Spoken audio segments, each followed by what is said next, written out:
اللہم صلی علی الحمدللہ رب العالمین والصلاة والسلام علی سید المرسلین اما بعد فاعوذ باللہ من الشیطان الرجیم بسم اللہ الرحمن الرحیم پڑھیے الصلاة والسلام علیک یا رسول اللہ وعلی آلک واصحابک یا حبیب اللہ الصلاۃ والسلام علیک یا نبی اللہ وعلی آلک واصحابک یا نور اللہ۔ پیارے پیارے اسلامی بھائیوں اور مدنی چینل کے ناظرین، درود پاک پڑھنے کے بے شمار فضائل و برکات ہیں۔ فرمان آخری نبی رسول ہاشمی صلی اللہ تعالی علیہ وآلہ وسلم ہے، مسلمان جب تک مجھ پر درود پڑھتا ہے فرشتے اس پر رحمت بھیجتے رہتے ہیں۔ اب بندے کی مرضی ہے کم پڑھے یا زیادہ۔ یہ کیسا فرمان ہے اور چند جملوں میں کیا کمال کی بات کر دی ہے کہ کتنی رحمتیں چاہیے، کب تک رحمتیں چاہیے اب تمہاری مرضی ہے۔ جتنا پڑھنا ہے تمہیں کم پڑھنا ہے تو کم پڑھو، یا زیادہ پڑھنا ہے تو زیادہ پڑھو۔ مثال دیتا ہوں، دنیاوی مثال ہے چوٹ کرنے کے لیے، کہ کوئی بندہ آپ کے سامنے کھڑا ہو جائے، ہاتھوں میں اس کے پیسوں کی گڈیاں ہوں، ہزار ہزار کے نوٹ ہوں، کہتا جائے جتنے درود پڑھو اتنے 1000 روپے دوں گا، اب تمہاری مرضی ہے کتنے پڑھنے ہیں۔ تو بندہ کہے گا یار یہ گڈیاں تھوڑی تھوڑی اور لے آؤ، میں پڑھتا ہی رہوں گا، میں نے نہیں چپ ہونا۔ ہر درود پر 1000 روپے، ایک درود پڑھے 1000 پکڑا دے، دوسرا پڑھے دوسرے پکڑا دے، تیسرا پڑھے تیسرے پکڑا، اور کتنے پڑھنے ہیں؟ ہم کہیں گے باقی سارے کام ختم، اتنے سارے پیسے مل جائیں گے۔ نبی پاک نے کیا خوبصورت بات کی ہے کہ بندے کی مرضی، جب تک درود پڑھتا رہے گا رحمتیں برستی رہیں گی۔ مجھے سچ بتاؤ، دنیا کے 1000 2000 5000 لاکھ 2 لاکھ کیا بیچتے ہیں میرے اللہ کی رحمت کے آگے؟ جس کے ساتھ رحمت الہی ہو جائے اس کے تو سارے غم دور ہو جائیں گے نا۔ اصل میں ہم لوگ ہیں فوری رزلٹ چاہنے والے لوگ، ہمیں لگتا ہے یار ابھی درود پڑھا ملا تو کچھ نہیں ہے۔ دنیا میں جو چیز فوراً ملتی ہے بندہ فوراً وہ کام کرتا ہے۔ دیکھیے یاد رکھیے، کچھ معاملات وہ ہیں جن پر ہمارا ایمان اور یقین ہونا بہت ضروری ہے۔ ہمارا پورا جو اسلام ہے نا، وہ آپ اگر دیکھیں تو ہم غیب پر ہی تو ایمان لائے ہیں۔ ہم اللہ پر ایمان لائے ہیں، اللہ کو دیکھا تو نہیں ہے۔ ہم رسولوں پر ایمان لائے ہیں، ہم نے رسولوں کو بھی نہیں دیکھا۔ ہم نے قرآن پاک نازل ہوتے ہوئے بھی نہیں دیکھا، ہم نے یہ بھی مان لیا یہ قرآن آسمانی کتاب ہے، اللہ کی کتاب ہے۔ قیامت دیکھی نہیں اس پر ایمان ہے، دوزخ دیکھی نہیں، جنت دیکھی نہیں، اتنی ساری غیب کی چیزوں پر ایمان ہے۔ اور انسٹنٹلی فوری طور پر جو رزلٹ آتا ہے وہ فوراً کرتے ہیں۔ جو نبی پاک کے سچے وعدے ہیں اس پر بعض اوقات عمل نہیں کرتے۔ ڈاکٹر کہتے کہ جناب اب تم نے چکناٹ کھانی ہے یا اب تم نے کوئی میٹھی چیز کھانی ہے تو تمہارے ہارٹ کو پرابلم ہو جائے گا، نظر اندر نہیں آ رہا ہمیں، چونکہ ڈاکٹر کہہ رہا ہے تو مان جاتے ہیں۔ حالانکہ میٹھا کھانا حلال، چکنائی والی چیز کھانا حلال، جائز اگر ہے تو حلال ہے۔ ہم حلال کھانوں سے رک جاتے ہیں اس لیے کہ ڈاکٹر کہہ رہا ہے، اور حرام چیزوں سے نہیں رکتے حالانکہ نبی پاک فرما رہے ہیں۔ سوچ کا ڈفرنس دیکھیں۔ ہم یہ سوچتے ہیں کہ ہارٹ اٹیک نہ ہو جائے، مگر یہ نہیں سوچتے کہ ایمان پر اٹیک نہ ہو جائے۔ ہم یہ سوچتے ہیں کہ تھوڑی سی محنت کرتا ہوں تو پیسے مل جاتے ہیں، ہم یہ کیوں نہیں سوچتے کہ تھوڑی سی محنت کروں تو جنت مل سکتی ہے۔ یہ کسی کو درود پاک کوئی دیکھ لینا، جتنے درود پڑھیں اتنی رحمتیں ہیں۔ کتنا پڑھنا چاہیے تھا؟ ذرا مل کر کہیے سبحان اللہ، الحمدللہ، اللہ اکبر۔ کتنی دیر لگی؟ 15-20 سیکنڈ؟ کیا کما لیتے ہو؟ ذرا کبھی حساب کرنا، ایک دن میں 15-20-25 سیکنڈ میں کیا کما لیتے ہیں ہم؟ کچھ بھی نہیں۔ مگر اللہ نے نیکیاں کمانا ہمارے لیے کتنا آسان، اور کتنی بڑی بڑی نیکیاں۔ حدیث پاک کا مضمون ہے جو ایک بار سبحان اللہ کہے جنت میں درخت لگا دیا جاتا، ایک بار الحمدللہ کہے جنت میں درخت لگا دیا جاتا، ایک بار اللہ اکبر کہے جنت میں درخت لگ جاتا۔ کتنے درخت لگانے چاہیے تھے، لیکن پھر بھی نہیں۔ تھوڑی دیر تک جذبہ آتا ہے، بندہ تسبیح نکالتا ہے، پھر بھول جاتا ہے، پھر دنیا میں لگ جاتا ہے، پھر موبائل میں لگ جاتا ہے، پھر سوشل میڈیا ہے اور ہم ہیں اور غفلتیں ہیں۔ نہ کریں ایسا۔ زندگی بڑی مختصر ہے، اچانک چلے جائیں گے، میں بھی چلا جاؤں گا، آپ بھی چلے جائیں گے۔ اللہ کرے یہ ذہن بن جائے کہ بس خوب نیکیاں کما کر جانا ہے، اتنی نیکیاں لے کر جاؤں کہ جب قیامت کے دن جاؤں تو شرمندگی نہ اٹھانی پڑے۔ اللہ ہمیں کثرت سے ذکر و درود کرنے کی توفیق عطا فرمائے۔ آئیے مل کر محبت کے ساتھ بآواز بلند درود پاک پڑھ لیں۔ صلو علی الحبیب صلی اللہ تعالی علی محمد صلی اللہ علیہ وسلم۔ ورد لب ہر دم درود و سلام ہو، ورد لب ہر دم درود و سلام ہو، یا شہ عرب و عجم کر دو کرم، آمین۔ پیارے اسلامی بھائیوں، قرآن مجید فرقان حمید ہر پارہ، ہر رکوع، ہر سورت، ہر آیت اور ہر لفظ ہمارے لیے اللہ کی بہت بڑی نعمت ہے۔ قرآن کی شان سبحان اللہ، یہ کلام اللہ ہے، یہ سب سے بڑا نبی پاک علیہ السلام کا معجزہ ہے، اور یہ ہم پر اللہ کریم کا بہت بڑا انعام ہے۔ قرآن کے اتنے فضائل ہیں کہ میں ساری رات اگر صرف قرآن کی فضیلتیں ہی بیان کرتا رہوں تو ختم نہیں ہوگا، مگر ایک جملہ مولائے کائنات شیر خدا کرم اللہ تعالی وجہ الکریم کا اتنا کمال کا ہے کہ جس کو کہتے ہیں دل کے تار چھیڑ دیتا ہے۔ آپ کیا خوبصورت انداز میں قرآن کو سمجھاتے ہیں، شیر خدا ہے نا، علم کا، وہ کہتے ہیں نا نبی پاک فرماتے ہیں میں علم کا شہر ہوں اور علی اس کا دروازہ ہے، تو باب علم ہے نا۔ کہتے ہیں جب میرا جی چاہتا ہے کہ رب مجھ سے بات کرے، کتنی بڑی بات ہے، اللہ سے ہم کیسے بات کر سکتے، کمیونیکیشن ود اللہ سبحانہ و تعالی۔ آج بڑے آدمی سے بات نہیں کر سکتے، نمبر نہیں ملتا، نمبر ملتا ہے تو فون نہیں اٹھتا، بیچ میں سیکرٹری، بڑے پرابلمز۔ اللہ سے بات کرنی ہے اور اللہ ہم سے بات کرے، کتنا کمال کا جملہ ہے۔ فرماتے جب میرا جی چاہتا ہے رب مجھ سے بات کرے، میں قرآن پڑھنے لگ جاتا ہوں، اور جب جی چاہتا ہے میں رب سے بات کروں، میں دعا کرنے لگ جاتا ہوں۔ ان دونوں کاموں میں کوئی زیادہ مشکل نہیں ہے۔ قرآن کیا ہے؟ کلام اللہ ہے نا، اللہ کا کلام ہے، تو گویا رب تم سے کلام کر رہا ہے، اور جب تمہیں رب سے بات کرنی ہے تو ہاتھ اٹھاؤ اور دعا مانگنا شروع کر دو، تم رب سے بات کرنا شروع کر دو گے۔ تو کلام اللہ کی تو کیا بات ہے۔ آج کلام الہی کے ایک سورت، یعنی میں بتانا یہ چاہ رہا ہوں کہ قرآن مجید فرقان حمید کا ہر لفظ، ہر آیت اور ہر سورت کیا کمال کا معنی رکھتی ہے اور کتنے شاندار میسیجز ہیں۔ آج قرآن پاک کی ایک بڑی مختصر سورت ہے، مگر اس سورت میں ہمارے لیے کیا کیا میسیجز ہیں اور کیسا دل ہلا دینے والا پیغام ہے، آئیے آج وہ آپ کو بتاتا ہوں۔ خادم مصطفیٰ صحابی رسول حضرت انس بن مالک رضی اللہ تعالیٰ عنہ فرماتے ہیں کہ پیارے آقا مکی مدنی مصطفیٰ صلی اللہ تعالی علیہ وآلہ وسلم کی مبارک عادت تھی کہ اگر کوئی صحابی 3 دن تک بارگاہ رسالت میں حاضر نہ ہوتے تو آپ ان سے متعلق پوچھتے کہ وہ کہاں ہیں، اور اگر وہ سفر پر ہوتے تو ان کے لیے دعا فرماتے، اگر مدینہ پاک میں ہوتے تو ان سے ملاقات کے لیے تشریف لے جاتے، اگر کوئی صحابی بیمار ہوتے تو میرے آقا ان کی عیادت کے لیے تشریف لے جاتے۔ ایک بار کا واقعہ کہ ایک انصاری صحابی رضی اللہ تعالیٰ 3 دن تک بارگاہ رسالت میں حاضر نہ ہوئے۔ نبی پاک علیہ الصلوۃ والسلام نے صحابہ سے پوچھا کہ وہ کہاں ہیں، نظر نہیں آ رہے۔ کہا حضور وہ تو شدید بیمار ہیں۔ یہ خبر سن کر سردار انبیاء محبوب خدا صلی اللہ تعالی علیہ وآلہ وسلم نے حضرت ابوبکر صدیق اور حضرت عمر فاروق اور چند دیگر صحابہ کو لیا اور ان کی عیادت کے لیے تشریف لے گئے۔ آئے ہائے، صحابی کی قسمت تو دیکھو، آقا بھی جا رہے ہیں، صدیق اکبر بھی جا رہے ہیں، عمر فاروق بھی جا رہے ہیں، سر بالی انہیں رحمت کی ادا لائی ہے، سر بالی انہیں رحمت کی ادا لائی ہے، حال بگڑا ہے تو بیمار کی بن آئی ہے۔ اب کیا ہوا؟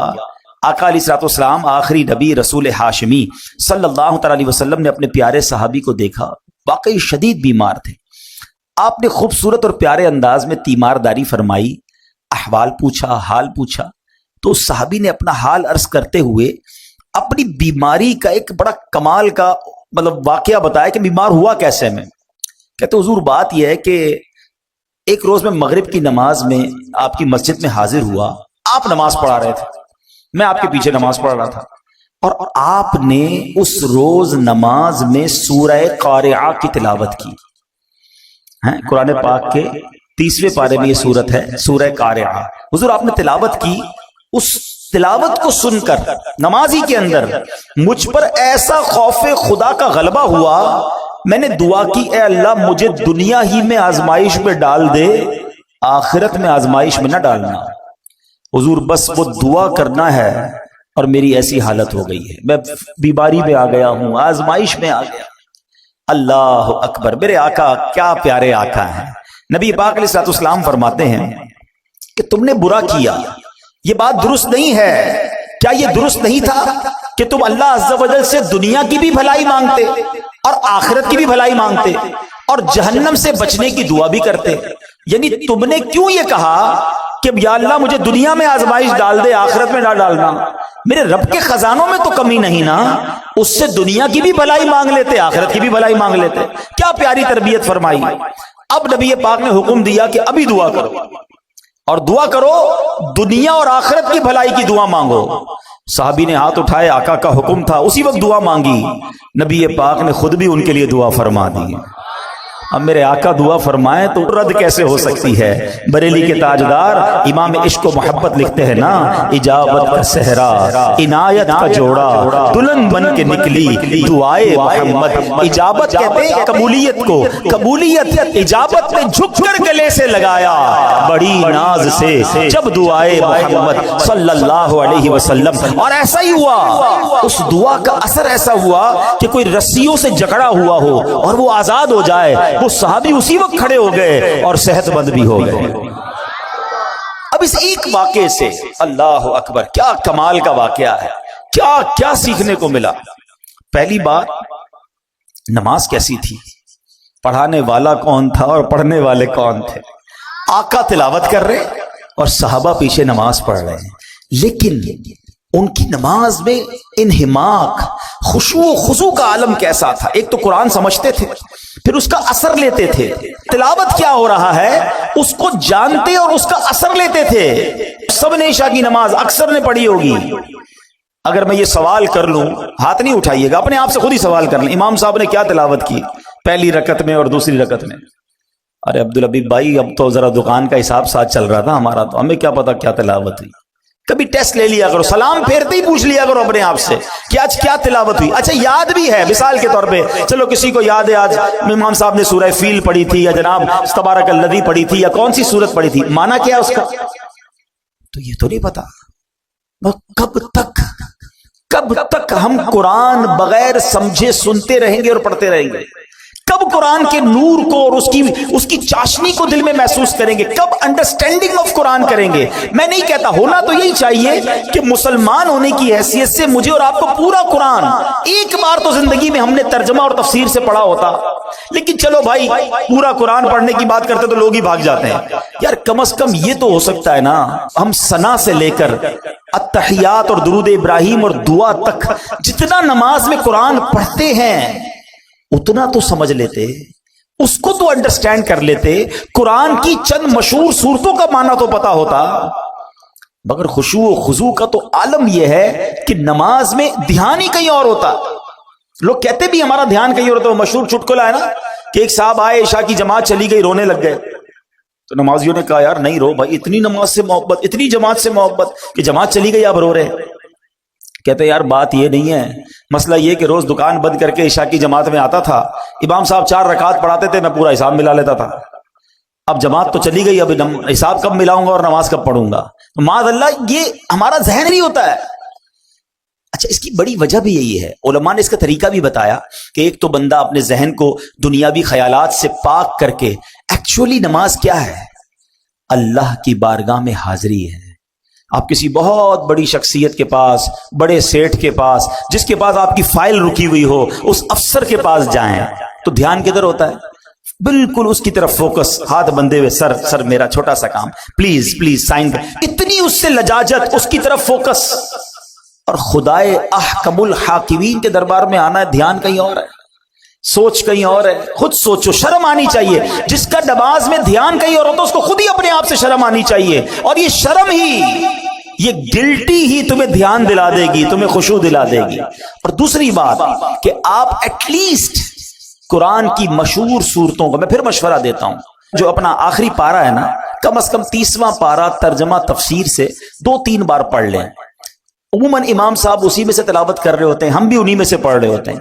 آپ جب پتہ چلے گا نا کہ آپ بات کیا کر رہے ہو، الحمدللہ رب العالمین الرحمن الرحیم مالک یوم الدین، اب آپ قرآن کے ساتھ ہوں گے، نور کے دریا میں تیر رہے ہوں گے، رحمان کی بات ہو رہی ہے، رحیم کی بات ہو رہی ہے، یوم الدین یعنی قیامت کے مالک کی بات ہو رہی ہے، اب اللہ سے التجا ہو رہی ہے، ایاک نعبد و ایاک نستعین، اے اللہ ہم تیری ہی عبادت کرتے ہیں، تجھی سے مدد چاہتے ہیں، اب آگے چلیں گے، اے اللہ اس راستے پر چلا دے جو تیرے پسندیدہ بندوں کا راستہ ہے، اس راستے سے بچا لے جو تیرے غضب والوں کا راستہ ہے۔ اب جناب رحمت کی آیتیں آئیں گی، دل جھومنے لگے گا، عذاب کی آیتیں آئیں گی، آنسو بہنے لگیں گے۔ واللہ میری بات کو سمجھ لو، جس کو قرآن سمجھ آنے لگ گیا نا، کبھی کبھی جب اچھا قاری تلاوت کرتا ہے، امام صاحب تلاوت کرتے ہیں نا، جن کو قرآن سمجھ آ رہا ہوتا ہے نا، وہ کہتے ہیں امام صاحب رکوع میں نہ جائیں، اور تلاوت کریں، اللہ کی اور باتیں سنائیں، ہمیں اور قرآن کی باتیں سنائیں، کیونکہ قرآن کے ساتھ وہ اٹیچ ہو جاتے ہیں۔ لیکن جس کو انڈرسٹینڈنگ ہی نہیں ہے، اس کو کیا فائدہ ہوگا؟ پلیز قرآن سے ایسی دوستی کرو۔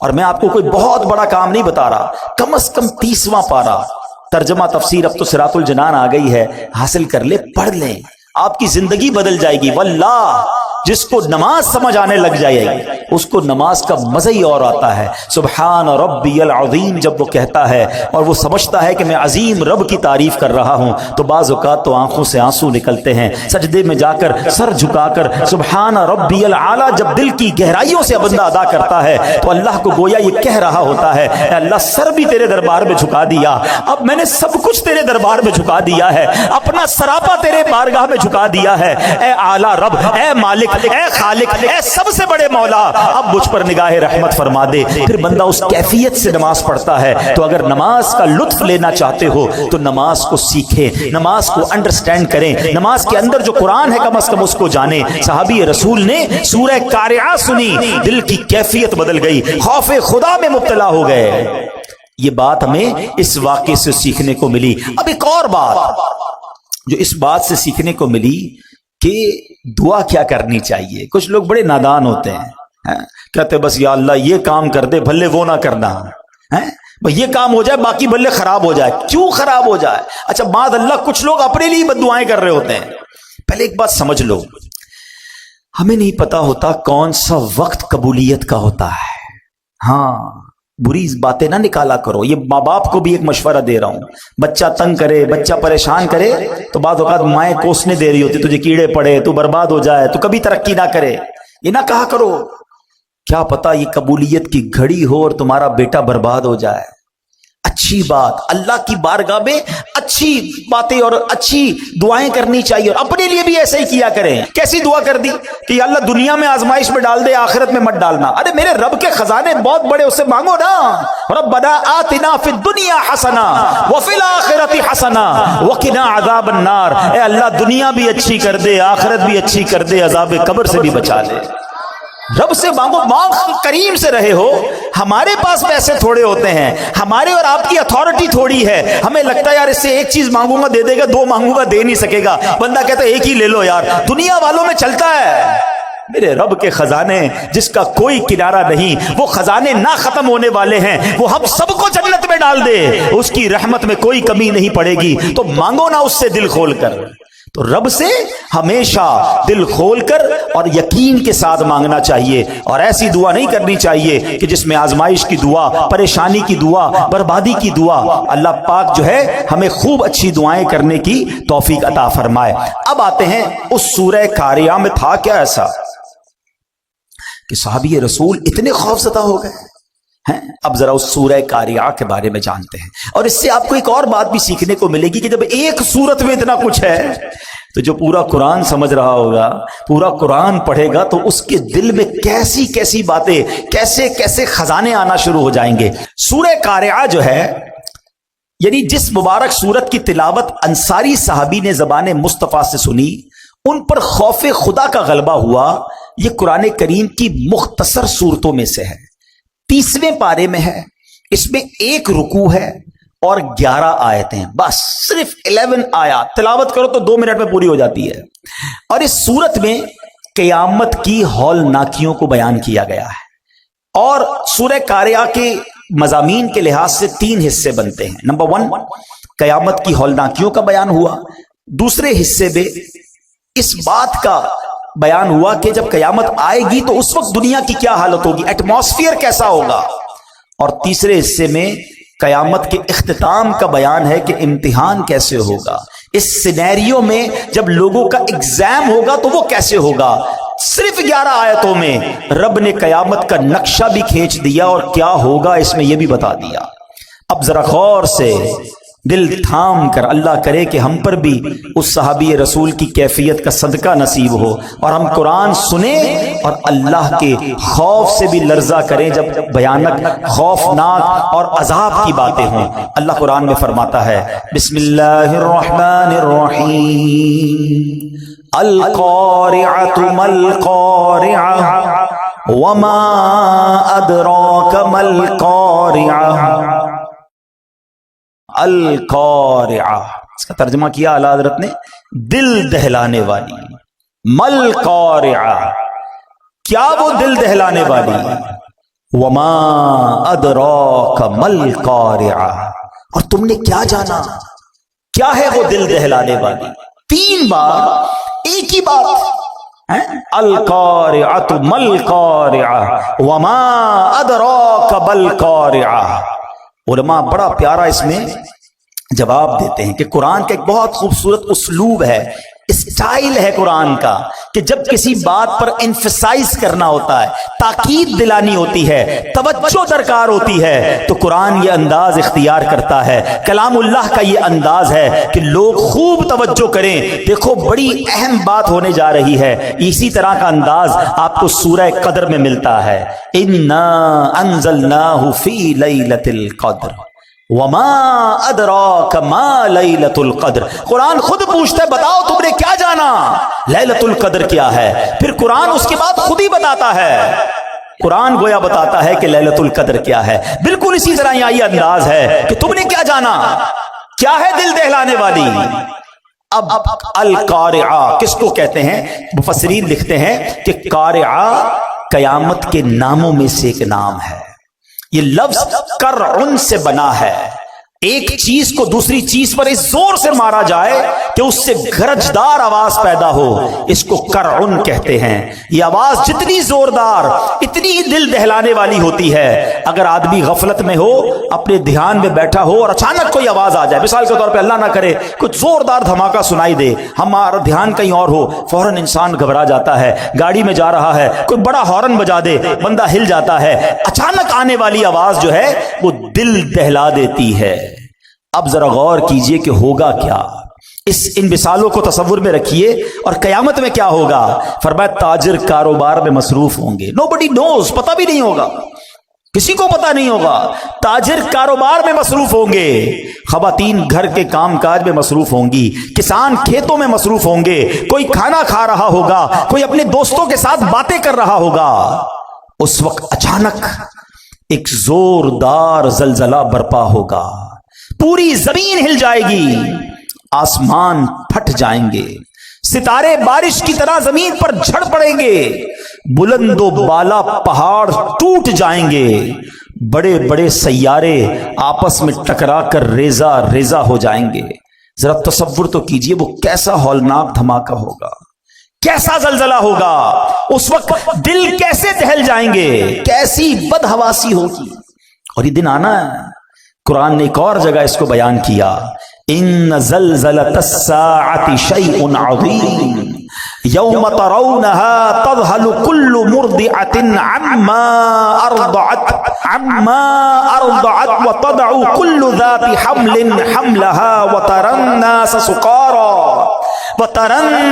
سقارا وما هم بسقارا۔ قرآن کیا کہتا ہے سنو، بے شک قیامت کا زلزلہ بہت بڑی چیز ہے، جس دن تم اسے دیکھو گے تو حالت یہ ہوگی کہ ہر دودھ پلانے والی اپنے دودھ پیتے بچے کو بھول جائے گی، ماں دودھ پیتے بچے کو بھول جائے، اتنی گھبراہٹ ہوگی۔ ہر حمل والی اپنا حمل ڈال دے گی، جس کا حمل ہوگا نا پریگننٹ ہوگی، اس کا حمل گر جائے گا، اتنا خطرناک وہ خوف ہوگا۔ فرمایا تو لوگوں کو دیکھے گا جیسے نشے میں ہیں، حالانکہ وہ نشے میں نہیں ہوں گے، بدحواسی ہوگی، گھبراہٹ ہوگی۔ یہ قیامت کا سینیریو ہے، یہ قیامت کا حال ہوگا، یہ ہے قارعہ۔ جبھی قرآن کہتا ہے وما ادراک مل قارعہ، تم نے کیا جانا، تمہیں کیا معلوم قارعہ کیا ہے۔ اب ذرا غور کیجئے گا، قرآن نے صرف 3 آیتوں میں ایک منظر کشی کی، کوسچن کریٹ کیا۔ اب قرآن بتا رہا ہے ہوگا کیا، سنو اس دن سینیریو کیا ہوگا، گھبراہٹ کیسی ہوگی۔ یوم یکون الناس کالفراش المبثوث، قرآن کہتا ہے جس دن آدمی پھیلے ہوئے پروانوں کی طرح ہوں گے۔ آپ نے دیکھا ہوگا جب بارشیں وغیرہ ہوتی ہیں تو پروانے آتے ہیں، بارشوں میں زیادہ آتے ہیں، اور وہ چھوٹے چھوٹے کیڑے کی طرح ہوتے، اڑتے مکھی کی طرح، اور کوئی ادھر جا رہا ہوتا ہے، کوئی ادھر جا رہا ہوتا ہے، کوئی ٹکرا کے گر رہا ہوتا ہے، لائٹ سے ٹکرا رہے ہوتے ہیں، کوئی ڈائریکشن نہیں ہوتی ہے، ادھر ادھر بدحواسی ہوتی ہے پروانوں میں۔ قرآن نے مثال دی کہ لوگ ایسے ہوں گے جیسے پروانے، کوئی ادھر بھاگ رہا ہوگا، کوئی ادھر بھاگ رہا ہوگا، ہر کوئی گھبرایا ہوا ہوگا، بالکل ہوش و حواس نہیں ہوگا۔ یہ تو لوگوں کا حال ہوگا۔ اب قرآن اگلی آیت میں کہتا ہے وَتَكُونُ الْجِبَالُ كَالْعِهْنِ الْمَنْفُوشِ، یہ پہاڑ جو ہے نا دنیا کی طاقتور ترین چیز ہے۔ آپ نے دیکھا ہوگا کتنے بڑے بڑے پہاڑ ہیں، اتنے دیو ہوئکل جس کو کہا جاتا ہے پہاڑ، یہ پہاڑ ہلاؤ تو ہلتے نہیں ہیں، کتنے سال لگتے ہیں پہاڑ کو توڑنے میں۔ ہمارے سائیڈ ایریا وغیرہ میں پہاڑوں کو توڑ کے روڈ بنائے گئے تو ہم دیکھتے تھے سالوں لگتے تھے، ڈائنامٹ سے اڑانا پڑتا تھا، مگر تھوڑا سا حصہ ہلتا ہے اس کا۔ مگر اللہ فرماتا ہے جب قیامت کا زلزلہ آئے گا نا تو یہ پہاڑ پتہ ہے کیسے ہو جائیں گے، وَتَكُونُ الْجِبَالُ كَالْعِهْنِ الْمَنْفُوشِ، کہ کہا پہاڑ رنگ برنگی دھنکی ہوئی اون کی طرح ہو جائیں گے۔ یہ ہمارے علاقے میں بھی آپ نے دیکھا ہوگا، وہ رضائی بنانے والے کو، رضائی بنانے والا آپ نے دیکھا ہوگا ڈنڈی مارتا ہے رضائی پہ جب بنا رہا ہوتا، تو اون جو ہے نا، اون روئی وہ اڑتی ہے۔ قرآن کہتے ہیں جیسے یہ روئی اڑتی ہے نا، ایسے پہاڑ اڑ رہے ہوں گے۔ صرف 2 آیتوں میں ہمارے سامنے قیامت کا نقشہ آ گیا کہ لوگ بدحواس ہوں گے، یوم یکون الناس کالفراش المبثوث، اور پہاڑ کیسے ہوں گے، وَتَكُونُ الْجِبَالُ كَالْعِهْنِ الْمَنْفُوشِ، کہ پہاڑ تو اون کی طرح اڑ رہے ہوں گے۔ اب ہمارا کیا ہوگا؟ یہی خوف بہت تھا نا؟ نہیں، ابھی تو بات شروع ہوئی ہے۔ اب ذرا انڈرسٹینڈ کرو بات کو۔ اللہ نہ کرے کوئی اچانک آفت آ جائے، کوئی ٹینشن آ جائے، زلزلہ آ جائے اور آپ بھاگ رہے ہوں، اور کوئی بندہ آپ کو روکے، یار رکو ذرا بتاؤ تم نے آج دن کیسے گزارا ہے، تو آپ کہیں گے اللہ کے بندے حالت دیکھ رہے ہو، اتنی بڑی ٹینشن میں تم مجھ سے سوال کر رہے ہو۔ مگر سنو، اتنے خطرناک ماحول میں ہم سب سے سوال کیے جائیں گے، 1-2 دن کے لیے نہیں، پوری زندگی کا حساب بھی اسی حالت میں دینا ہوگا۔ اب آگے قرآن کیا کہتا ہے، سنو، اللہ اکبر۔ میں آگے آیت لے جانے سے پہلے ذرا مزید قیامت کیسے آئے گی، میرے آقا مدینے والے مصطفیٰ صلی اللہ تعالیٰ علیہ وسلم نے بڑی ڈیٹیل میں صحابہ کرام کو بتایا۔ آقا علیہ الصلوۃ والسلام فرماتے ہیں بے شک اللہ پاک نے زمین و آسمان بنانے کے بعد سور کو بنایا اور حضرت اسرافیل علیہ السلام کو عطا فرما دیا۔ ہم نے یہ بچپن سے سنا ہے کہ حضرت اسرافیل سور پھونکیں گے، آج ڈیٹیل میں سن لو وہ سور ہے کیا اور وہ کتنا بڑا ہے۔ تو حضرت اسرافیل کے بارے میں نبی پاک فرماتے ہیں کہ حضرت اسرافیل سور کو اپنے منہ میں لیے ہوئے ہیں اور عرش الہی کی طرف دیکھ رہے ہیں کہ اور انتظار میں ہیں کہ سور پھونکنے کا کب حکم دیا جاتا ہے، یعنی وہ ریڈی بیٹھے ہیں، تیار ہیں، جب رب کی طرف سے حکم آنا ہے حضرت اسرافیل نے سور پھونک دینی ہے۔ حضرت ابو ہریرہ فرماتے ہیں میں نے عرض کی یا رسول اللہ صلی اللہ تعالی علیہ وسلم یہ سور ہے کیا؟ کیا بات ہے صحابہ کرام کی، اتنے سوالات کر لیے، اتنے ڈیٹیل کوسچن کر لیے، ہمیں سمجھنا آسان ہو گیا۔ سنو نبی پاک فرماتے ہیں آج ڈیٹیل میں سمجھ لو۔ آقا نے فرمایا ایک نورانی سینگ ہے۔ عرض کی گئی حضور کتنا بڑا ہے؟ فرمایا بہت بڑا ہے، اس ذات کی قسم جس کے قبضے میں میری جان ہے، سور کا دائرہ زمین و آسمان کی چوڑائی جیسا ہے، اتنا بڑا، یوں سمجھیے، اب اس کو نارمل زبان میں سمجھانے کے لیے وہ ہارن جس طرح ہوتا ہے، ایک پائپ جس طرح ہوتا ہے، سور اس طرح کا ہے، مگر وہ اتنا بڑا ہے کہ اس کا جو دائرہ ہے وہ زمین و آسمان کی چوڑائی جیسا ہے۔ اور حضرت اسرافیل کو اللہ کریم 3 بار سور پھونکنے کا حکم فرمائے گا۔ یہ سور 3 بار پھونکا جائے گا، یاد رکھیے گا۔ نمبر 1، پہلی بار نفخہ فزع یعنی گھبراہٹ کی پھونک ہوگی۔ دوسری بار نفخہ صعق یعنی موت کی پھونک ہوگی، اور تیسری نفخہ قیام یعنی موت کے بعد دوبارہ اٹھائے جانے کی وہ پھونک ہوگی۔ یہ 3 بار حضرت اسرافیل جو ہے وہ سور پھونکیں گے۔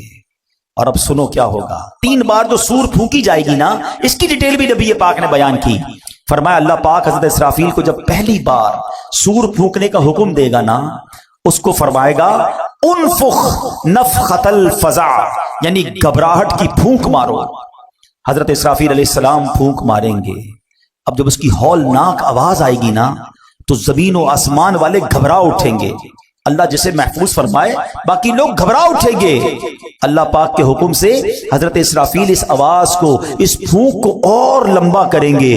اب اس کی ہولناکی سے پہاڑ ہلنے لگیں گے، بادل چلتے ہیں ایسے پہاڑ چلنے لگیں گے، ریزہ ریزہ ہو جائیں گے، شدید زلزلہ طاری ہو جائے گا، جیسا کہ اللہ پاک فرماتا ہے یوم ترجف الراجفہ تتبعها الرادفہ قلوب یومئذ واجفہ، جس دن تھر تھرانے والی تھر تھر آئے گی، اس کے پیچھے آئے گی پیچھے آنے والی، دل اس دن خوف زدہ ہو جائیں گے۔ ایک جگہ نہیں، قرآن میں جگہ جگہ قیامت کی منظر کشی کی گئی ہے، قیامت کا حال بیان کیا گیا ہے۔ نبی پاک علیہ السلام نے مزید فرمایا کہ اس وقت زمین سمندر میں پھنسی ہوئی اس کشتی کی طرح ہوگی جسے سمندر کے تھپیڑے لگتے ہیں، کشتی کے سوار کبھی اوندھے گرتے ہیں، اس وقت دودھ پلانے والیاں دودھ پیتے بچوں کو بھول جائیں گی، حمل والیوں کے حمل گر جائیں گے، بچے دہشت کے سبب بوڑھے ہو جائیں گے، شیطان زمین کے کناروں کی طرف بھاگیں گے، فرشتے مار کے انہیں پھر زمین کی طرف ڈال دیں گے۔ عجب بحران ہوگا، لوگ ادھر سے ادھر بھاگ رہے ہوں گے، ایک دوسرے کو پکار رہے ہوں گے۔ ابھی لوگ اسی حال میں ہوں گے کہ زمین پھٹ جائے گی۔ اب لوگوں پر ایسی کیفیت اور خوف اور دہشت طاری ہوگی کہ اللہ پاک ہی بہتر جانتا ہے۔ سنو، آسمان بھی گلی ہوئی چاندی کی طرح پھٹ جائے گا، سورج اور چاند بے نور ہو جائیں گے، اور آسمان کو اس کی جگہ سے کھینچ لیا جائے گا۔ یہ پہلی سور پھونکنے کے بعد حال ہوگا، اور یہ نبی پاک صحابہ کو بتا رہے ہیں۔ اب دوسری سور پھونکنے کا وقت آئے گا۔ آقا فرماتے ہیں کہ اللہ پاک جب تک چاہے گا لوگ اس آفت میں، اس پریشانی میں مبتلا ہوں گے، پھر اللہ پاک حضرت اسرافیل علیہ السلام کو پھر نفخہ صعق یعنی سور میں موت کی پھونک مارنے کا حکم فرمائے گا۔ اس بار سور پھونکنے کے بعد آسمان والوں اور زمین والوں پر موت طاری ہو جائے گی۔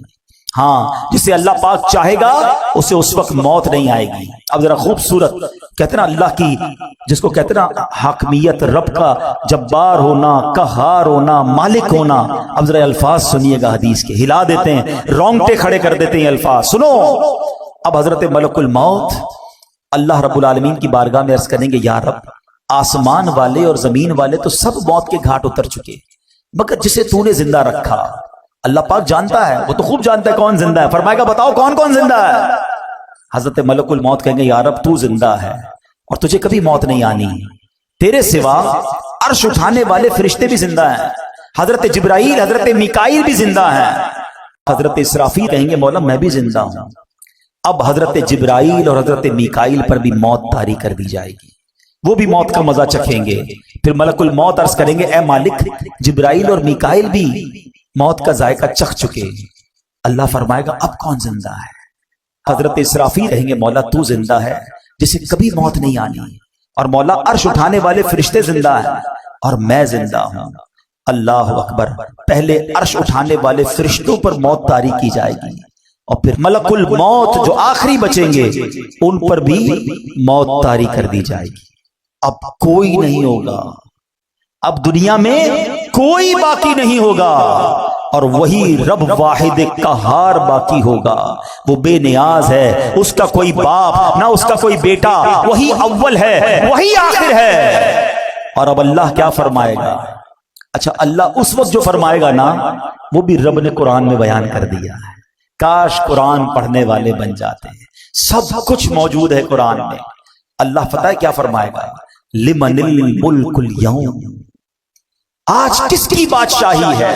اللہ اکبر. ان جملوں کی ہیبت کو اگر سمجھو نا، اللہ فرما رہا ہے جب دنیا میں کوئی باقی نہیں ہے، ان تمام متکبرین، ان تمام جابرین، ان تمام لوگوں سے خطاب ہوگا جو سمجھتے تھے کہ ہمارے دم قدم سے دنیا قائم ہے، ہم ہیں تو جناب فیصلے ہوتے ہیں، ہماری اتھارٹی ہے. اب اللہ فرمائے گا لمن الملک اليوم. آج کس کی بادشاہی ہے؟ اس وقت کوئی جواب دینے والا ہی نہیں ہوگا. اب اللہ خود ہی جواب ارشاد فرمائے گا، اور وہ جواب بھی قرآن میں موجود ہے. اللہ فرمائے گا للہ الواحد القہار. ایک اللہ جو سب پر غالب ہے. ہائے ہائے ہائے، میرا رب باقی رہنے والا ہے، وہ حی ہے، وہ قیوم ہے. پھر فرمایا میرے آقا نے زمین اور آسمان کو یوں لپیٹ لیا جائے گا جیسے کاغذ لپیٹتے ہیں. پھر اس زمین کی جگہ کوئی اور زمین بچھا دی جائے گی، آسمان کی جگہ اور آسمان بنا دیا جائے گا. اب اللہ پاک 3 مرتبہ فرمائے گا میں ہوں جبار، جسے میرا شریک ہونے کا دعویٰ ہے سامنے آئے. آج دنیا میں کئی لوگ معاذ اللہ اللہ کے سامنے اور غیر اللہ کی عبادت کرتے ہیں. اس وقت رب ارشاد فرمائے گا کون ہے میری شرکت کا دعویٰ دار، آ جائے میرے سامنے. اللہ اکبر. کوئی سر اٹھانے والا نہیں ہوگا. مخلوق کو اب اس نئی زمین پر ڈال دیا جائے گا. جو پہلے قبروں میں تھے اب نئی زمین کی قبروں میں ہوں گے. جو پہلے زمین کی سطح پر مرے ہوئے تھے اب نئی زمین کی سطح پر مرے ہوں گے. اب ایک قیامت کا نیا نقشہ بن جائے گا. آخری نبی رسول ہاشمی صلی اللہ تعالی علیہ وسلم اپنا پرسوز بیان جاری رکھتے ہوئے مزید فرماتے ہیں اب اللہ پاک فرمائے گا عرش اٹھانے والے فرشتے زندہ ہو جائیں. رب نے فرمانا ہے نا وہ فرشتے زندہ ہو جائیں گے. حکم ہوگا جبرائیل اور میکائیل زندہ ہو جائیں، وہ بھی زندہ ہو جائیں گے. اب اللہ پاک حضرت اسرافیل کو حکم دے گا مرنے کے بعد اٹھائے جانے والی سور پھونکو. اب حضرت اسرافیل تیسری بار سور پھونکیں گے اور اس سے تمام روحیں نکل آئیں گی. اللہ پاک فرمائے گا میری عزت و جلال کی قسم اب ساری روحیں اپنے جسموں میں چلی جائیں. تمام روحیں اپنے جسموں میں چلی جائیں گی. اب زمین کھلے گی اور آقا فرماتے تم سب اللہ پاک کی بارگاہ میں حاضر ہو جاؤ گے. اور یہ بات بھی رب قرآن میں فرماتا ہے مہطعین الی الداع یقول الکافرون ھذا یوم عسر. اس بلانے والے کی طرف دوڑتے ہوئے کافر کہیں گے یہ بڑا سخت دن ہے. یہ ہے قارعہ القارعۃ مل قارعہ، یہ ہے قیامت. اچھا جو قیامت کا حساب کتاب ہے نا وہ تو تیسری بار اٹھنے کے بعد معاملہ شروع ہوگا. یہ تو قیامت طاری ہونے کا منظر تھا کہ قیامت طاری کیسے ہوگی، اس میں دنیا سے لوگ جائیں گے کیسے، کیسے سور پھونکی جائے گی اور پھر دوبارہ اٹھایا جائے گا. حساب و کتاب، میزان کا معاملہ، پل صراط کا معاملہ یہ تو تیسری باری سور پھونکنے کے بعد ہوگا. مگر قرآن ہمیں سمجھا رہا ہے کہ دیکھو وہ دن آنے والا ہے، اس دن کی تیاری کر لو. اور وہ دن کیسا ہوگا؟ اللہ اکبر. قیامت 50,000 سال کا دن ہے. میدان محشر کی گرمی کیسی ہوگی کہ پہلے لوگوں کے جسم سے پسینہ نکلے گا اور 70 گز زمین میں جذب ہوگا اور اس کے بعد زمین اور پسینہ نہیں پی سکے گی. تو پھر یہ پسینہ اوپر اٹھے گا. کوئی اپنے ٹخنوں تک پسینے میں ہوگا، کوئی گھٹنے تک ہوگا. کچھ گناہگار تو ایسے ہوں گے جو اپنے ہی پسینے میں ڈبکیاں کھا رہے ہوں گے. اب اس کیفیت میں کیا ہوگا؟ اللہ اکبر. کبھی گرمیوں کے دن ہوں، کام کاج سے ہم گھر پہنچے اور پسینہ ٹپک رہا ہو ہیں، جیسے دروازے میں داخل ہو گھر والے کہے ذرا رکو رکو 5-6 باتیں پوچھنی ہیں. ہم کیا کہتے ہیں نہیں ابھی سوال نہیں کرو، مجھے سانس لینے دو، بہت گرمی ہے، تھوڑا فریش ہونے دو پھر بات چیت کرنا. ہم کبھی بھی پسند نہیں کرتے کہ گرمی میں، فرسٹریشن میں، ٹینشن میں ہم سے کوئی سوال کرے. مگر قرآن کہتا ہے اس وقت سوال بھی کیسا ہوگا اور رزلٹ کیا آئے گا؟ فَأَمَّا مَنْ ثَقُلَتْ مَوَازِينُهُ فَهُوَ فِي عِيشَةٍ رَاضِيَةٍ. قرآن کہتا ہے بہرحال جس کے ترازو بھاری ہوں گے وہ تو پسندیدہ زندگی میں ہوگا، مزے میں ہوگا. جس کی نیکیاں زیادہ ہو گئیں اسکیل لگایا جائے گا وہ مزے میں ہوگا. اللہ اکبر. اور مزے میں کہاں ہوگا؟ وہ جنت میں ہوگا. آؤ کچھ جنت کے بارے میں بھی سن لو. بڑی خوفناک باتیں ہوئی ہیں, کچھ دل کو ڈھارس والی باتیں بھی سن لو. جنت وہ مقام ہے جو اللہ نے ایمان والوں کے لیے بنایا ہے. جنت میں وہ نعمتیں ہیں جو کسی آنکھ نے دیکھا نہیں ہے, کسی کان نے سنا نہیں ہے, بلکہ کسی دل کا خیال بھی نہیں گزرا. یہ جو دل کا خیال نہیں گزرا نا, جو پڑھے لکھے سمجھدار ہوں گے میری بات ذرا سمجھیں گے. امیجنیشن کس کو کہتے ہیں؟ بندہ خیال میں تو بہت کچھ سوچ سکتا ہے نا. آج آپ کو کوئی بتاتا ہے یار فلاں محل سونے کا محل ہے اور فلاں ملک کا بادشاہ ہے, اس کے محل میں طرح طرح کی نعمتیں ہیں, تو ہم اس کے بارے میں سوچتے ہیں, انٹرنیٹ پر تصویریں بھی آ جاتی ہیں. مگر اللہ کے حبیب فرما رہے ہیں جنت وہ ہے جس کا سوچ بھی نہیں سکتے ہو. تو سوچو پھر ہوگی کیسی؟ جہاں دماغ کی سوچ نہ پہنچ سکے اس کے بعد وہ نعمتیں کیسی ہوں گی؟ فرمایا دل کا گمان بھی نہیں گزرا. جنت میں دیواریں سونے چاندی کی اینٹوں سے اور مشک کے گارے سے بنی ہوئی ہیں. جنت میں 4 دریا ہیں, ایک پانی کا, دوسرا دودھ کا, تیسرا شہد کا, چوتھا پاکیزہ شراب کا. اور ان دریاؤں میں سے نہریں نکل کر ہر محل کے نیچے سے, ہر جنتی کے گھر سے نیچے سے نکل رہی ہیں. اہل جنت کو ہر قسم کے لذیذ کھانے ملیں گے, جو چاہیں گے فوراً ان کے سامنے موجود ہوگا. پانی کی خواہش ہوگی, جتنی خواہش ہوگی اتنا ہی ان کے مطابق پانی, دودھ, پاکیزہ شراب اور شہد کے کوزے خود بخود ان کے ہاتھوں میں آ جائیں گے. جنت میں کوئی نجاست نہیں ہے, نہ گندگی ہے, نہ تھوک ہے, نہ ریت ہے, نہ بدن کی میل ہے. سنو, ہر جنتی کے لیے کم از کم 10,000 خادم ہوں گے.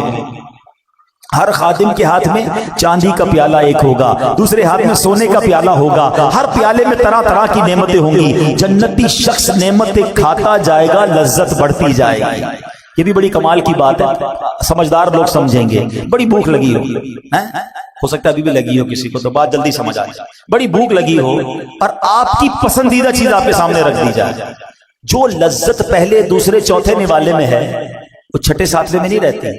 8-10 نوالوں کے بعد تو نارمل ہو جاتا ہے, کیونکہ اب پیٹ بھرنے لگ گیا ہے. اب وہ لذت نہیں ہے, اب صرف بندہ کام پورا کر رہا ہے کہ چلو کھانا کھا رہا ہوں, کھا تو لوں. لذت شروع کے نوالوں میں تھی. جنت میں ایسا نہیں ہوگا. فرمایا جتنا کھاتا جائے گا اس میں لذت جو ہے وہ بڑھتی ہی چلی جائے گی. ہر نوالے میں 70 ذائقے ہوں گے, ہر ذائقہ پہلے سے جدا ہوگا. جنتیوں کے لباس پرانے نہیں ہوں گے, ان کی جوانی فنا نہیں ہوگی, ہمیشہ ہمیشہ جنت میں رہیں گے. اللہ اکبر. سو کتنے خوش نصیب ہوں گے جن کے اعمال نامے نیکیوں کے بھاری ہو جائیں گے. فَأَمَّا مَنْ ثَقُلَتْ مَوَازِينُهُ فَهُوَ فِي عِيشَةٍ رَاضِيَةٍ. مزے ہوں گے. لیکن آگے قرآن ڈرا رہا ہے, سمجھا رہا ہے زندگی کیسے گزارنی ہے. سنو, وَأَمَّا مَنْ خَفَّتْ مَوَازِينُهُ فَأُمُّهُ هَاوِيَةٌ. پھر وہی انداز, وما ادراک ما ہی, تم نے کیا جانا حاویہ کیا؟ نارن حامیہ. قرآن کہتا ہے بہرحال جس کے ترازو ہلکے پڑ جائیں گے اس کا ٹھکانہ حاویہ ہوگا. کیا معلوم وہ کیا ہے؟ فرمایا ایک شعلے مارتی آگ ہے. جنت کی تعریف, جنت کی ڈیفینیشن سن لی نا. آؤ کچھ جہنم کے بارے میں بھی سن لو. تیاری کرو جنت کی, بچاؤ اپنے آپ کو جہنم کی آگ سے. ہم میں سے کوئی بھی وہ عذاب برداشت نہیں کر سکے گا. جہنم اللہ پاک کے قہر و غضب کا مقام ہے. جہنم کی آگ نہایت گرم ہے. حدیث پاک میں آتا ہے یہ دنیا کی آگ جہنم کی آگ کے 70 اجزاء میں سے ایک جز ہے. اگر اس دنیاوی آگ کو پانی سے 2 مرتبہ ٹھنڈا نہ کر دیا گیا ہوتا تو تم اس سے فائدہ نہ اٹھا سکتے. یعنی اس آگ کو ہمیں ٹھنڈا کر کے پیش کیا گیا ہے تو ہم اس آگ سے فائدہ اٹھا سکتے ہیں. جہنم کی آگ 70 ٹائم زیادہ خطرناک ہے. آپ سوچو تو صحیح, اس دنیا کی آگ کی تپش کتنی ہے. خالی دنیا میں چولہے کی آگ نہیں ہے, ایسی آگ ہے جب آتش فشاں پڑتا ہے تو بتایا جاتا ہے کتنے ہزار فارن ہائٹ وہ آگ نکلتی ہے, لوہے کو پگھلا دیتی ہے, شہروں کے شہر تہس نہس ہو جاتے ہیں. اتنی خطرناک آگ دنیا میں موجود ہے. اور جہنم کی آگ اس سے 70 گنا زیادہ خطرناک ہے. دنیا کی آگ اللہ پاک سے دعا کرتی ہے کہ اے اللہ پاک مجھے جہنم کی آگ میں دوبارہ نہ لوٹانا. آگ پناہ مانگتی ہے جہنم کی آگ سے. حضرت جبرائیل پیارے آقا علیہ السلام کی خدمت میں قسم اٹھا کر کہا انہوں نے کہ اگر جہنم کو سوئی کے ناکے کے برابر کھول دیا جائے تو تمام زمین والے اس کی گرمی کے سبب مر جائیں. روایت کے مطابق جہنم کی آگ 1000 سال تک دھکائی گئی یہاں تک کہ وہ سرخ ہو گئی، پھر 1000 برس تک دھکائی گئی یہاں تک کہ سفید ہو گئی، پھر 1000 برس تک بھڑکائی گئی یہاں تک کہ سیاہ ہو گئی۔ اب وہ نری کالی سیاہ ہے جس میں روشنی کا نام بھی نہیں ہے۔ کون برداشت کر سکے؟ کون جا سکے؟ یہ کیسا شیطان مردود ہے، نہ جنت کا شوق بڑھانے دیتا ہے نہ جہنم کا خوف آنے دیتا ہے۔ کرونا وائرس کا خوف ہے، دیکھا نہیں ہم میں سے کسی نے، ہیں لاکھوں کروڑوں لوگ ہیں دنیا میں، چند لوگوں کو ہوا، ساری دنیا پریشان، مگر نبی پاک کے سچے وعدے، قرآن کی میں آیتیں سنا رہا ہوں کہ سنو، اعمال ناموں میں گناہ زیادہ ہوئے نا تو جہنم میں جاؤ گے، اور جہنم ایسی ہے۔ مگر اس میں کون توبہ کر رہا ہے؟ کون اللہ کو راضی کرنے والی زندگی گزار رہا ہے؟ کون حرام روزی چھوڑ رہا ہے؟ کون شراب سے دور بھاگ رہا ہے؟ کون نافرمانیوں سے دور جاتا ہے؟ حرام دیکھ رہے ہیں، حرام کھا رہے ہیں، حرام سن رہے ہیں، نمازیں قضا ہو رہی ہیں۔ سوچو یہ کدھر جا رہے ہیں؟ یہ شیطان نے کیسی غفلت کی چادر اڑا دی ہے ہم پر۔ کیوں نہیں تیاری کرتے اس جنت کی؟ دنیا کی 50 60 70 سالہ زندگی کو کچھ دنوں کے لیے صبر کے ساتھ گزار لو، جنت کی نہ ختم ہونے والی زندگی تمہارا انتظار کر رہی ہے۔ سودا کر لو نا اپنی جان کا۔ دنیا میں اگر آپ کو کوئی کہہ دے یار تمہارے پاس 1000 روپے ہیں مجھے دے دو، اس کے بدلے میں تمہیں 1 ارب روپے دے دوں گا، بندہ کہے گا بالکل لے لو۔ بالکل، یہ تو کمپیریزن ابھی بھی دنیا میں بنتا ہے، مگر جنت اور دنیا کا کوئی کمپیریزن نہیں۔ مگر سمجھانے کے لیے کہ اے بندے 50 60 70 سال میری فرما برداری میں گزار لے، نہ ختم ہونے والی جنت کی ابدی نعمتیں میں تجھے عطا فرما دوں گا۔ مگر ہم اس سودے کے لیے تیار ہی نہیں ہو رہے، ہم اپنے آپ کو تیار ہی نہیں کر پا رہے۔ خدا را آج سورہ قارعہ اور قیامت کے احوال سن کر، جہنم کی ہولناکی کو سن کر ہم زندگی میں کچھ فیصلہ کریں، اپنے آپ کو بدلنے کی کوشش کریں۔ اپنے بیان کے آخر میں ایک دل دہلانے والا واقعہ جب میں نے پڑھا، صحابی رسول حضرت عبداللہ ابن مسعود رضی اللہ عنہ سے روایت ہے کہ ایک بار ایک شخص بارگاہ رسالت میں حاضر ہوا، عرض کیا یا رسول اللہ صلی اللہ تعالی علیہ وسلم، کوئی ایسا مومن بھی ہے جو جہنم میں باقی رہ جائے گا؟ ذرا غور سے سنیے گا، ہو سکے تو سر جھکا کر سنیے۔ فرمایا ہاں، ایک شخص جو جہنم کے گہرے گھڑے میں ہوگا اور اونچی آواز سے یا حنانو یا منان پکار رہا ہوگا، اس کی آواز بلند ہوگی، اس آواز کو حضرت جبرائیل سنیں گے، کہیں گے العجب العجب، عجیب بات ہے، عجیب بات ہے۔ پھر حضرت جبرائیل علیہ السلام اللہ عز و جل کے عرش کے سامنے حاضر ہوں گے، سر سجدے میں رکھ دیں گے۔ اللہ پاک فرمائے گا ارفع راسک یا جبرائیل، اے جبرائیل اپنا سر اٹھاؤ۔ حضرت جبرائیل علیہ السلام سر اٹھائیں گے، اللہ پاک فرمائے گا جبرائیل تم نے کیا عجیب چیز دیکھی ہے؟ عرض کریں گے یا اللہ میں نے ایک آواز سنی ہے، کوئی شخص جہنم کے گہرے گھڑے میں یا حنان یا منان پکار رہا۔ اللہ پاک فرمائے گا جبرائیل مالک یعنی داروغہ جہنم کے پاس جاؤ اور انہیں کہو کہ وہ بندہ جو یا حنان یا منان پکار رہا ہے اسے جہنم سے نکال لاؤ۔ حضرت جبرائیل علیہ السلام جہنم کے دروازے پر تشریف لے جائیں گے، دستک دیں گے، حضرت مالک باہر آئیں گے، حضرت جبرائیل علیہ السلام انہیں اللہ پاک کا حکم سنائیں گے۔ حکم سن کر حضرت مالک علیہ السلام جہنم کے اندر جائیں گے۔ ہمارے پیارے آقا علیہ السلام نے فرمایا جیسے ماں اپنے بچوں کو پہچانتی ہے، حضرت مالک ایسے ہی جہنم کو پہچانتے ہیں۔ اس کے باوجود آپ یا حنان یا منان کہنے والے شخص کو تلاش نہیں کر پائیں گے۔ باہر تشریف لائیں گے، حضرت جبرائیل سے عرض کریں گے اے جبرائیل جہنم نے گہرا سانس لیا ہے، اس لیے کون سی چیز پتھر ہے، کون سی چیز لوہا ہے اور کون انسان ہے اس کی پہچان نہیں ہو رہی۔ حضرت جبرائیل پھر اللہ کی بارگاہ میں سجدہ کریں گے، اللہ پاک ارشاد فرمائے گا اے جبرائیل سر اٹھاؤ، تم یا حنان یا منان کہنے والے کو کیوں نہیں لائے؟ جبرائیل عرض کرے کہ مولا داروغہ جہنم حضرت مالک نے بھی معذرت کر لی ہے، کہتے جہنم نے سانس لیا ہے، اس کی وجہ سے پتھر لوہے اور انسانوں کے درمیان کوئی فرق نہیں بچا ہے۔ اللہ گویا سبھی جل کر جس کو کہنا کوئلہ بن چکے، کسی چیز کی پہچان نہیں ہو پا رہی ہے۔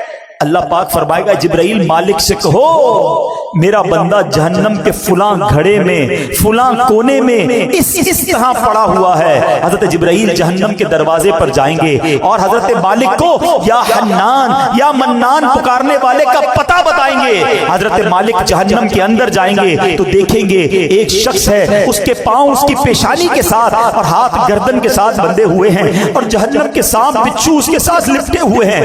حضرت مالک اس کی زنجیریں توڑ دیں گے اور جہنم سے نکال کر حضرت جبرائیل علیہ السلام کے حوالے کر دیں گے. حضرت جبرائیل اسے عرش الہی کے سامنے لے کر حاضر ہوں گے, سر سجدے میں رکھیں گے. اللہ پاک فرمائے گا اے جبرائیل سر اٹھاؤ.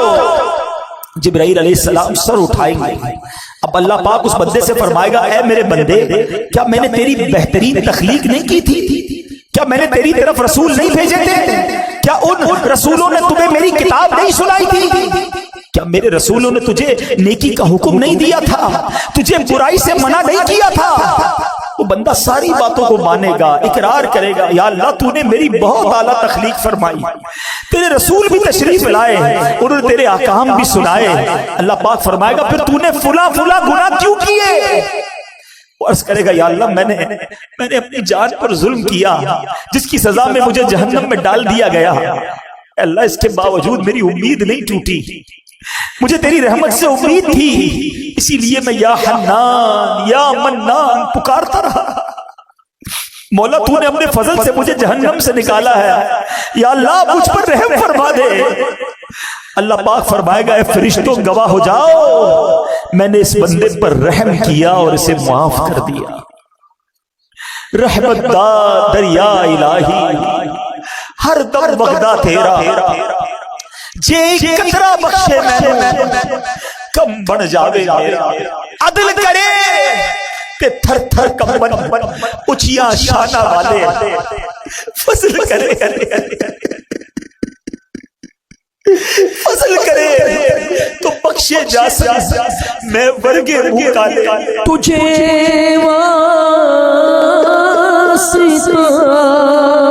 میرے آقا مولانا, تجھے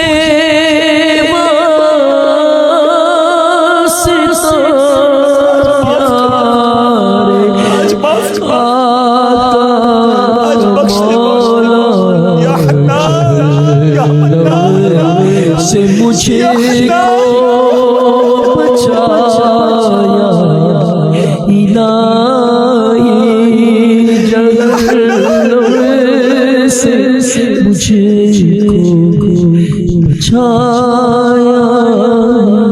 اے رب کریم گناہ کر چکے, خطائیں کر چکے, بس آج آؤ میٹھے اسلامی بھائی اللہ سے سچی توبہ کرتے ہیں. دوستی کر لو مالک سے, تو بڑا کریم ہے. دنیا والے نہیں معاف کرتے ہیں. عدالت میں جاؤ نا اور اپنے جرم کا اقرار کرو تو سزا سنائی جاتی ہے. جج یہ نہیں کہتا تم نے مان لیا تو جاؤ معاف کرتا ہوں, مگر میرے رب کی عدالت کے دستور نرالے ہیں. بس مجرم ایک بار مان لے, شرمسار ہو جائے, توبہ کر لے. بڑا کریم ہے. دیکھو نا میں نے اور آپ نے کتنی بار اپنی ماں کی بات نہیں مانی, مگر جب بھی ماں کے پاس گئے اس کے پیر پکڑ لیے, اس کو لجاجت کے ساتھ روتے ہوئے منایا, ماں نے سینے لگایا نا. رب تو کئی ماؤں سے زیادہ چاہنے والا ہے, اس کی رحمت تو چاہتی ہے ہم بخشے جائے. ہم کیسے اس عذاب کو سہ سکیں, ہم جہنم پہ کیسے جا سکیں گے, ہم قیامت کی ہولناکی کیسے برداشت کر سکیں گے. سب ایک ہی طریقہ ہے کہ رب راضی ہو جائے, ورنہ ہمارے پاس کوئی آسرا نہیں ہے, ہمارے پاس اور کوئی طریقہ نہیں ہے. اگر اللہ ناراض ہو گیا نا پھر کچھ بھی نہیں بچے گا, اور رب راضی ہونا چاہیے. اور رب کی رضا یہ ہے کہ بندہ اس سے معافی مانگے, اس سے توبہ کرے اور آئندہ گناہ نہ کرنے کا پکا ارادہ کرے. آؤ میرے پیارے اسلامی بھائیو, قرآن سنا ہے, رب کا کلام سنا ہے. جہاں رب کے غضب کو سنا ہے نا وہ رحمان بھی بڑا ہے, وہ رحیم بھی بڑا ہے. بلدائے بدکار ہوں بے حد زنینوں خار ہوں, بلدائے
آج اس سے دوستی کر لو.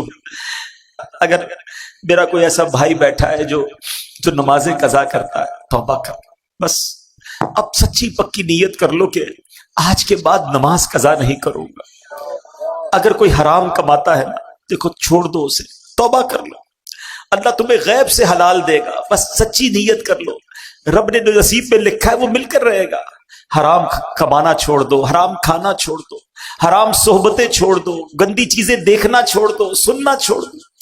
ہم کمزور ہیں، یہ بھی ہم اللہ سے ہی کہیں گے نا، یا اللہ میں پہلے بھی توبہ کی، پھر گناہ میں پڑ گئے، آج پھر توبہ کرتا ہوں مالک، پھر توبہ کرتا ہوں، بس تم توبہ پر استقامت بھی دے دے.